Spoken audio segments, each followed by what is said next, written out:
Polda Metro Jaya hari ini memeriksa Ketua Nonaktif KPK, Firly Bahuri. Firly Bahuri diperiksa sebagai tersangka kasus dugaan pemerasan terhadap mantan Menteri Pertanian Syahrul Yassin Limpo. Polisi kembali memeriksa Firly Bahuri sebagai tersangka kasus pemerasan ex-mentan Syahrul Yassin Limpo hari ini. Firly diperiksa penyidik Subdit Tipikor Polda Metro Jaya dan Direktorat Tindak Pidana Korupsi di Bareskrim Mabes Polri. Firly tiba menggunakan masker tanpa berbicara kepada media. Didampingi ajudannya, Firly langsung masuk ke ruangan untuk menjalani pemeriksaan. Polisi menyebut pemeriksaan kedua sebagai tersangka ini telah dijadwalkan untuk meminta keterangan tambahan. Telah memberikan surat panggilan dalam rangka pemeriksaan atau pengambilan keterangan tambahan kepada saudara FB dengan kapasitas sebagai tersangka. Tepatnya untuk pemanggilan kemarin diperuntukkan pada saat hari Rabu tanggal 6 Desember 2023. Polisi menggeledah apartemen yang berada di kawasan Dharma Wangsa, Kebayoran Baru, Jakarta Selatan kemarin. Penggeledahan terkait kasus pemerasan Firly terhadap mantan mentan Syahrul Yassin Limpo. Di waktu yang hampir bersamaan, Dewan Pengawas KPK juga memeriksa Ketua Nonaktif KPK, Firly Bahuri, terkait dugaan pelanggaran kode etik dan pemerasan dalam pertemuan dengan ex-mentan Syahrul Yassin Limpo. Usai diperiksa, Firly menolak memberikan keterangan pada media. Firly Bahuri menjalani pemeriksaan Dewas KPK selama kurang lebih 2 jam. Dewas menyebut pemeriksaan Firly merupakan pendahuluan untuk menentukan apakah akan dibawa ke sidang etik atau tidak. Kita lihat nanti dari hasil ini kami akan melakukan pemeriksaan pendahuluan. Begitu. Nanti diputus di pemeriksaan pendahuluan apa lanjut ke sidang atau bagaimana. Nanti ditentukan hari ini ya Pak, nanti akan ada pemeriksaan. Setelah diperiksa ini nanti akan dilakukan pemeriksaan pendahuluan. Dalam pemeriksaan pendahuluan itulah nanti Dewas akan berpendapat ini akan dilanjutkan ke persidangan atau bagaimana gitu. Berarti hari ini hanya Pak Firly saja atau ada pemeriksaan saksi internal KPK lainnya Pak? Setahu saya ada Pak Firly aja. Ada Pak Firly saja.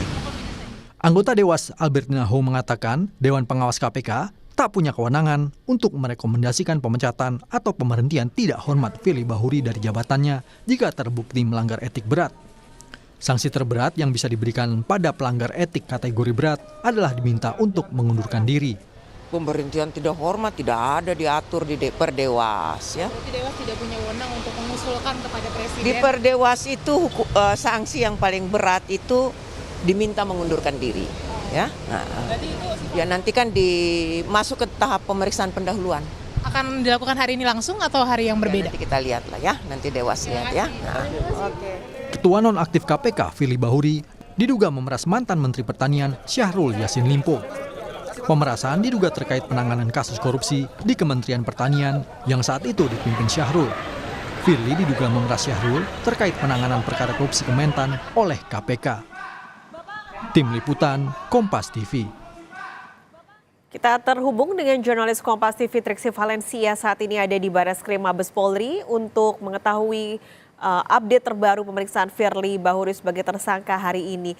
Triksi, jadi bagaimana pemeriksaan Firly Bahuri hari ini?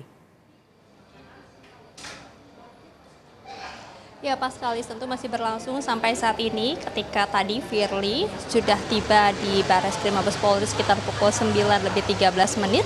Lalu kemudian disusul oleh penasihat hukumnya Ian Iskandar yang datang juga belakangan, kemudian langsung masuk ke dalam untuk mengikuti atau menemani kliennya Firly Bahuri menjalani pemeriksaan kedua dalam statusnya saat ini adalah sudah tersangka Paskas dan juga saudara. Jadi kalau kita hitung kira-kira memang sudah berjalan 1 jam lebih pemeriksaan yang berlangsung saat ini dan terkait dengan materi memang secara resmi belum ada keterangan yang disampaikan dari pihak penyidik seperti apa pertanyaan kemudian juga apa saja yang akan didalami pada hari ini, tapi tidak menutup kemungkinan tentu ini adalah untuk memperkuat, untuk kembali mendalami dan menggali lagi apa saja keterangan-keterangan yang masih dirasa belum cukup maupun juga mengkonfirmasi apa saja bukti-bukti dan juga keterangan yang sudah dikumpulkan oleh penyidik baik dari para saksi maupun juga dari para ahli dan juga dari bukti-bukti yang sudah dikumpulkan.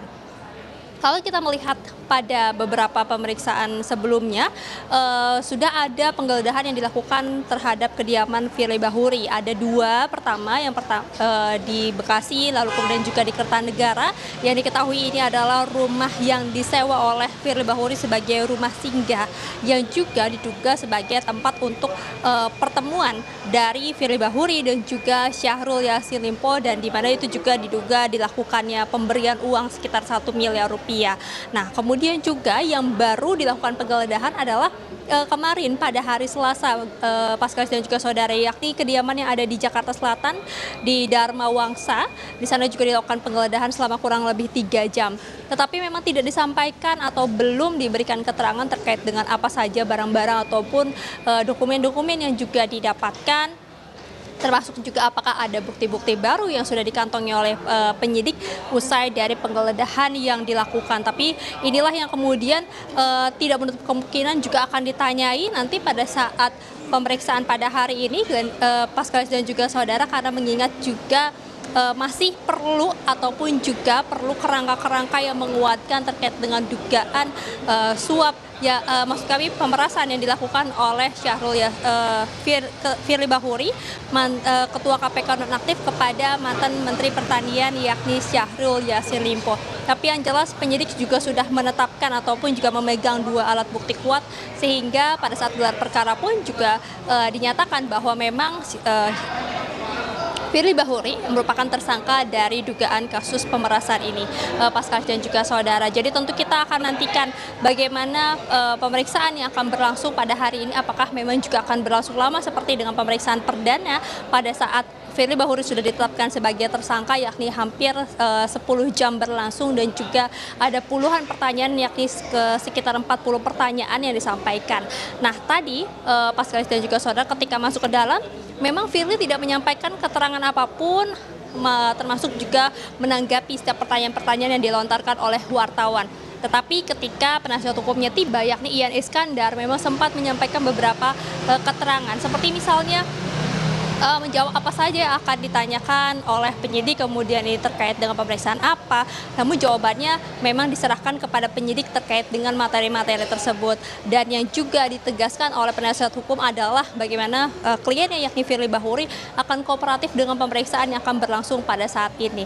Jadi tentu kita akan lihat secara bersama Paskalis dan juga saudara seperti apa pemeriksaan yang akan berlangsung, maksud kami yang sedang berlangsung saat ini, dan apakah nanti ketika selesai dari pemeriksaan ada perubahan terkait dengan status penahanan dari Firly Bahuri, karena kita tahu sampai saat ini pihak penyidik masih belum rasa atau memerlukan untuk menahan Firly Bahuri, padahal sebenarnya Firly Bahuri ini juga sudah ditetapkan sebagai tersangka, dan ini merupakan pemeriksaan kedua ketika Firly Bahuri sudah menjadi tersangka dalam kasus dugaan pemerasan yang dilakukan oleh Ketua KPK nonaktif.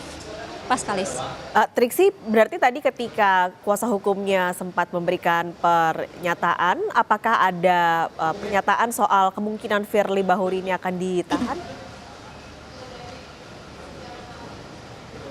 Ya, terkait dengan hal tersebut, tadi kalau mengutip apa yang disampaikan oleh penasihat hukum, memang menyerahkan kepada penyidik terkait dengan kemungkinan atau juga peluang dari kliennya ini akan ditahan. Tapi kalau misalnya kita melihat memang akan ada pertimbangan-pertimbangan dari penyidik yang tentunya juga ini akan dilihat lagi dari pemeriksaan pada hari ini.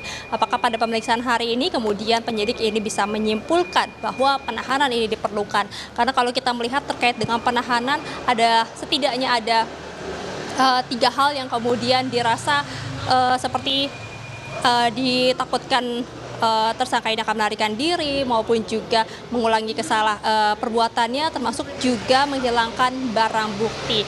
Nah, kalau dari pernyataan yang disampaikan oleh penyidik pada pernyataan sebelumnya setelah Firly Bahuri ditetapkan sebagai tersangka, dikatakan belum ada diperlukannya penahanan. Tetapi kita akan lihat nanti apakah memang dalam pemeriksaan pada hari ini juga sudah menguatkan ataupun juga membuat penyidik pun berkesimpulan untuk menahan Firly Bahuri. Karena kalau kita melihat juga Firly Bahuri sudah dicekal untuk tidak bisa berpergian ke luar negeri sejak penetapannya sebagai tersangka atau terhitung 20 hari, yakni pada saat ini sudah masuk ke hari ke-14, yang berarti ada 6 hari lagi terkait dengan pencekalan yang diberikan kepada Firly Bahuri.